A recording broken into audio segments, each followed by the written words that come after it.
ষষ্ঠ দিন পালে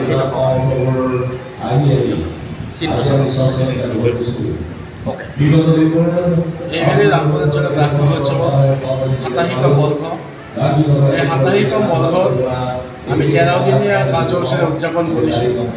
যোৱা 15 নৱেম্বৰৰ পৰা অহা 27 নৱেম্বৰলৈ এই 13 দিনীয়া কাৰ্যসূচীৰে ৰাস মহোৎসৱ চলি থাকিব।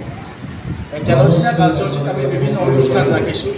ইতিমধ্যে আমাৰ 5টা দিন পাৰ হৈ গ'ল। যোৱা 5 নিশাত আমাৰ এদিনাখন দিহানাম কম্পিটিশ্যন, এইবাৰ আমি নতুনকৈ পাতিছোঁ দিহানাম প্ৰতিযোগিতা, সুন্দৰ হৈছে। তাৰ লগত যোৱা 18 তাৰিখে আমাৰ নাগালেণ্ড নামৰ জনপ্ৰিয় পাঠক বলমী শইকীয়াই তেখেতসকলৰ নাম পৰিৱেশন কৰিছে। সাংস্কৃতিক অনুষ্ঠান পাৰ হৈ গৈছে, যাত্ৰা পাৰ হৈ গৈছে।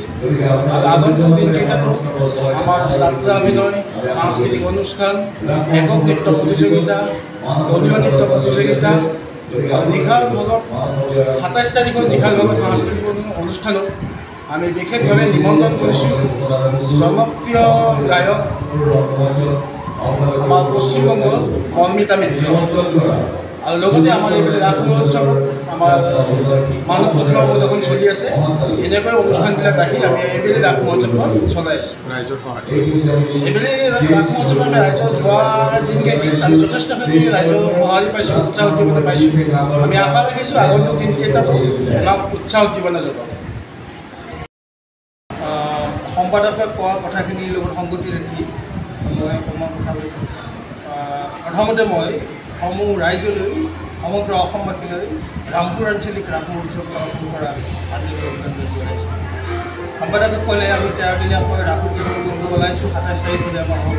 কিন্তু এইবেলি আমি অকণমান কষ্ট পাইছোঁ, কিয়নো আমাৰ বাজেট হ'ল প্ৰায় 50 লাখ 55 লাখ।